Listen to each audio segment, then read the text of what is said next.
Los Angeles is burning, and the devastation is impossible to ignore. Entire neighborhoods are being reduced to ash.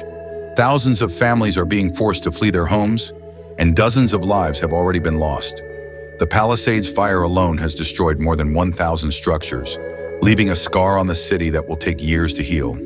And yet, as these wildfires rage across Southern California, the question on everyone's mind is, where is the leadership? Let's start with Mayor Karen Bass. While Los Angeles faces one of its most catastrophic crises in recent history, she's attending an inauguration in Ghana. Yes, Ghana, thousands of miles away, while her city burns. What makes this worse is her track record leading up to this disaster. Mayor Bass has made significant budget cuts to the Los Angeles Fire Department, leaving first responders under-resourced and overworked. These are the very men and women on the front lines, risking their lives to save others. Her absence, coupled with these budgetary decisions, sends a clear message.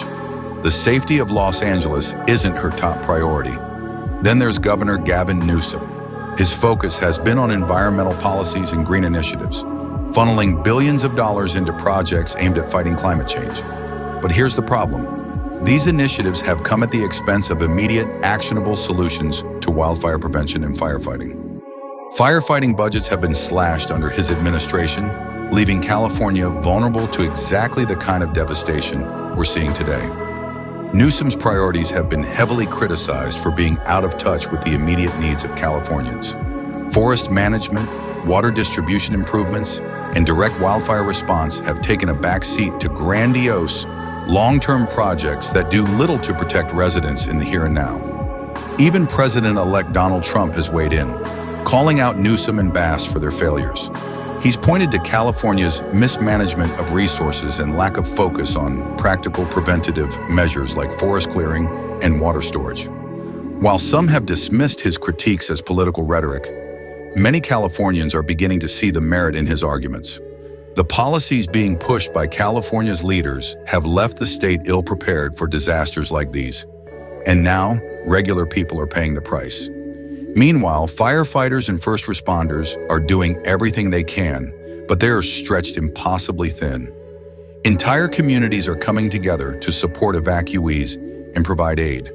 But it's clear that these grassroots efforts are filling a void left by failed leadership. What's happening in Los Angeles isn't just a natural disaster, it's a leadership crisis.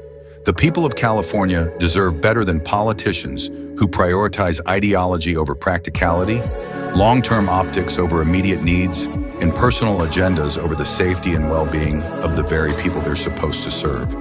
This moment should be a wake-up call. Californians need leaders who are willing to make the hard choices to protect their state, leaders who put practical solutions over partisan agendas. Until that happens, tragedies like these wildfires will continue to devastate our communities, year after year. How much more does California have to lose before real change takes place?